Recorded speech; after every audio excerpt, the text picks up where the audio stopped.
അനു വെളിപ്പെടുത്തുന്ന സത്യം കേട്ട് ഞെട്ടി വൈജയന്തി.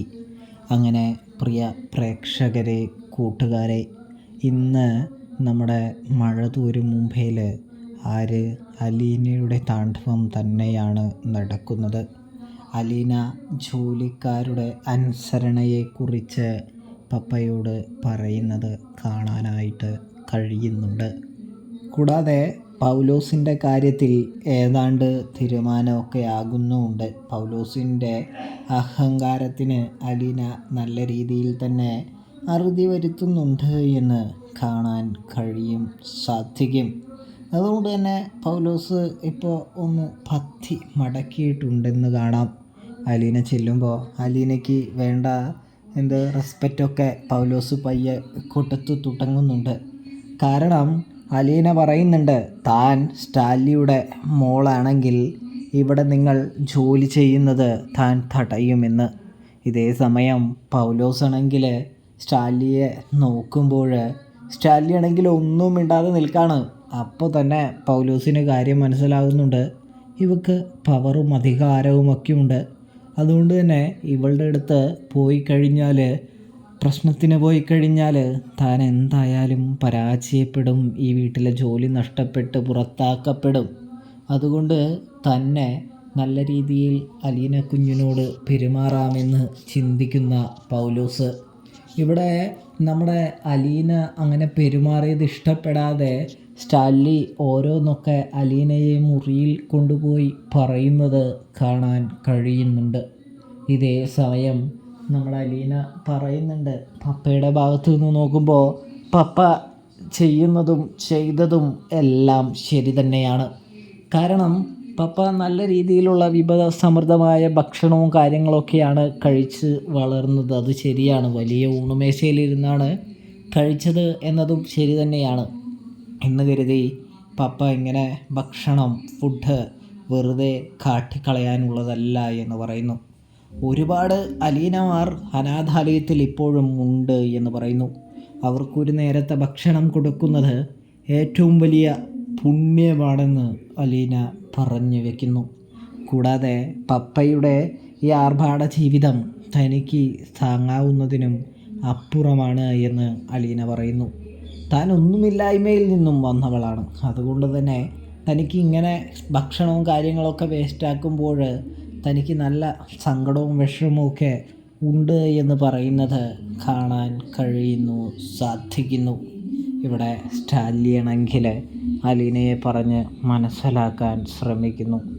അപ്പോൾ അലീന പറയുന്നുണ്ട്, പപ്പയുടെ രീതിയോ പപ്പയുടെ കാര്യങ്ങളോ ഒന്നും തന്നെ എനിക്ക് മനസ്സിലാകില്ല.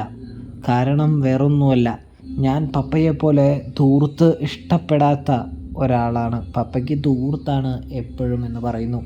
പപ്പയുടെ ചുറ്റും പപ്പയെ ഒരുപാട് പേർ പറ്റിക്കുന്നുണ്ട് എന്നും അലീന പറഞ്ഞു കൊടുക്കുകയാണ്. ഒടുവിൽ താൻ അനാഥയായതുകൊണ്ടും അനാഥാലയത്തിൽ വളർന്നതുകൊണ്ടുമല്ലേ പപ്പയ്ക്ക് തന്നോട് സ്നേഹമോ കാര്യങ്ങളോ ഒന്നും തന്നെ ഇല്ലാത്തത് എന്ന് ചോദിക്കുന്നത് കാണാൻ സാധിക്കും. പപ്പയ്ക്ക് പൗലോസേട്ടൻ കഴിഞ്ഞിട്ടേ ഉള്ളൂ ഞാൻ അല്ലേ എന്ന് ചോദിക്കുന്നതും കാണാം. എൻ്റെ മോളെ, നിന്നെ ഞാനൊരു വലിയ ഫംഗ്ഷൻ വെച്ച് അവിടെ എന്ത് ചെയ്യാമോ, നീ എൻ്റെ മകളാണെന്ന് പ്രഖ്യാപിക്കാനായിട്ട് പോവുകയാണ്. ആ സമയം തന്നെ നീ ഇങ്ങനെ ഓരോന്ന് ഒപ്പിച്ച് കഴിഞ്ഞാൽ എങ്ങനെയാണ് ശരിയാകുന്നത്? നിനക്ക് തോന്നുന്നില്ലേ എന്ന് ചോദിക്കുന്നു.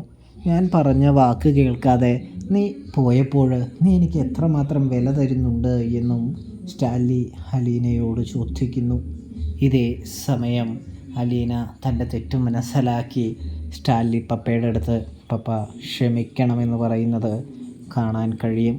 എൻ്റെ പ്രവൃത്തി കാരണം പപ്പയ്ക്ക് വിഷമമായിട്ടുണ്ടെങ്കിൽ ഞാൻ മാപ്പ് ചോദിക്കുകയാണ് എന്നും നമ്മുടെ അലീന പറഞ്ഞു വയ്ക്കുകയാണ് എന്ന് കാണാൻ സാധിക്കും. ഇതേ സമയം നമ്മുടെ സ്റ്റാൻലി പോവുകയാണ്. മോളെ, നിനക്ക് നിൻ്റെ തെറ്റ് മനസ്സിലായാൽ മതി, അതിൽ പരം ഈ പപ്പയ്ക്കൊന്നും വേണ്ട എന്ന് പറഞ്ഞുകൊണ്ട് സ്റ്റാൻലി പയ്യെ നടന്ന് നീങ്ങുകയാണ്. ഇവിടെ വൈജയന്തിയെ കൊണ്ടാക്കിയിട്ട് കുറച്ച് നാളായി. കടപ്പാട്ടൂർ വീട്ടിൽ എന്തൊക്കെയുണ്ട് പ്രശ്നങ്ങൾ, എങ്ങനെയൊക്കെയാണ് കാര്യങ്ങൾ എന്നറിയാനായിട്ട് മനു വന്നെത്തുകയാണ് എന്ന് കാണാൻ സാധിക്കും. പ്രേക്ഷകരെ, പ്രിയ കൂട്ടുകാരെ, ഇതേ സമയമാണെങ്കിൽ ആര് നമ്മുടെ ബബിതയോടും കൃഷ്ണയോടും കാര്യങ്ങളൊക്കെ സംസാരിക്കുകയാണ് നമ്മുടെ മനു. അപ്പോഴാണ് മനു തിരിച്ചറിയുന്നത് വൈജയന്തി പിള്ളേരെ മക്കളെ തമ്മിലടിപ്പിക്കാനാണ് ശ്രമിച്ചു കൊണ്ടിരിക്കുന്നതെന്ന്.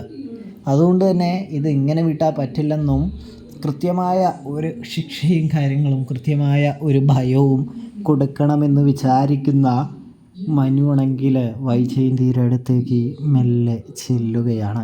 ഓ, ഇതെന്താ മനു, അധികം നാളായിട്ടില്ലല്ലോ കണ്ടിട്ട്, നീ എന്തിനാ വന്നത് എന്ന് ചോദിക്കുന്നു.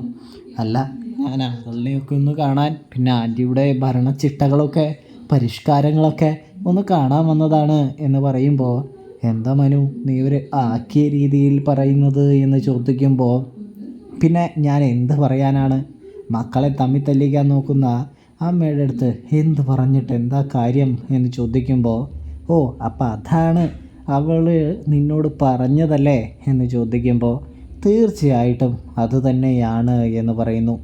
ആൻറ്റി ഇത്രയും പഠിച്ച ഒരാളല്ലേ, ആൻറ്റി എന്തിനാണ് പിന്നെ അത്തരം രീതിയിൽ ചിന്തിക്കുന്നത് എന്ന് ചോദിക്കുന്നതും കാണാൻ കഴിയുന്നുണ്ട്. ഇപ്പോൾ ആൻറ്റിയും എൻ്റെ അമ്മയും ഏതാണ്ട് ഒരേ ലെവലിൽ എത്തിയിരിക്കുകയാണ് എന്നും മനു പറയുമ്പോൾ, അതേടാ, ഞങ്ങൾ രണ്ടുപേരും മോശമായിരിക്കും. നിനക്ക് നിൻ്റെ അലീനയില്ലേ വലുത്, അവളെ ഞാൻ മറക്കില്ല, ഒരിക്കലും മറക്കില്ല. അവൾ കാരണമാണ് എൻ്റെ ജീവിതം ഇങ്ങനെ ആയത് എന്ന് പറയുന്നത് കാണാൻ സാധിക്കും. ആൻറ്റി എന്തൊക്കെയായി പറയുന്നത്? അലീന എന്ത് ചെയ്തിട്ടാണ് ആൻറ്റിയുടെ അടുത്ത് അവൾ ഒരു തെറ്റും ചെയ്തിട്ടില്ലല്ലോ, പിന്നെ ആൻറ്റി എന്തിനാണ് അവളെ വെറുക്കുന്നത്, ശപിക്കുന്നത് എന്ന് ചോദിക്കുന്നു. ഇതേ സമയം അവൾ ഒരു തെറ്റും ചെയ്തിട്ടില്ലെന്നോ, അവൾ കാരണമാണ് ഞാനിത് മൊത്തം അനുഭവിക്കേണ്ടിയും കേൾക്കേണ്ടിയും വരുന്നത് എന്ന് പറയുന്നു. അവളെപ്പോലെ ഒരു വൃത്തികെട്ടവൾ എൻ്റെ ജീവിതത്തിൽ ഞാൻ കണ്ടിട്ടില്ല എന്ന് പറയുമ്പോൾ, അപ്പോൾ ആൻറ്റിക്കും ഒരു ഭൂതകാലവുമില്ലേ, ആൻറ്റി ആ കാര്യത്തെക്കുറിച്ച് എന്തുകൊണ്ടാണ് ചിന്തിക്കാത്തത് എന്ന് ചോദിക്കുന്നത് കാണാൻ സാധിക്കും. സ്വന്തം ഭൂതകാലം മറച്ചു വെച്ചിട്ട് ആൻറ്റി ഇവിടെ എല്ലാവരെയും പറ്റിക്കുകയായിരുന്നില്ലേ എന്ന് ചോദിക്കുമ്പോൾ, എന്താ മനു നീ എന്താ ഈ പറഞ്ഞു വരുന്നത് എന്ന് ചോദിക്കുമ്പോൾ, ഞാൻ പറഞ്ഞതിൻ്റെ അർത്ഥവും ആ കൃത്യമായ ഉത്തരവും ആൻറ്റിക്കിപ്പോൾ മനസ്സിലായി കാണുമെന്ന് ഞാൻ വിചാരിക്കുന്നു എന്ന് പറഞ്ഞുകൊണ്ട് മനു ബാലചന്ദ്രൻ്റെ അടുത്തേക്ക് പോകുമ്പോൾ, ഇവനെല്ലാം അറിയാമോ എന്ന് വൈജയന്തി ചിന്തിക്കുകയാണ് എന്ന് കാണാൻ സാധിക്കും. അപ്പോൾ റിവ്യൂ ഇഷ്ടപ്പെട്ടാൽ ചാനൽ മറക്കാതെ ഒന്ന് സബ്സ്ക്രൈബ് ചെയ്യാനായിട്ട് മറക്കല്ലേ.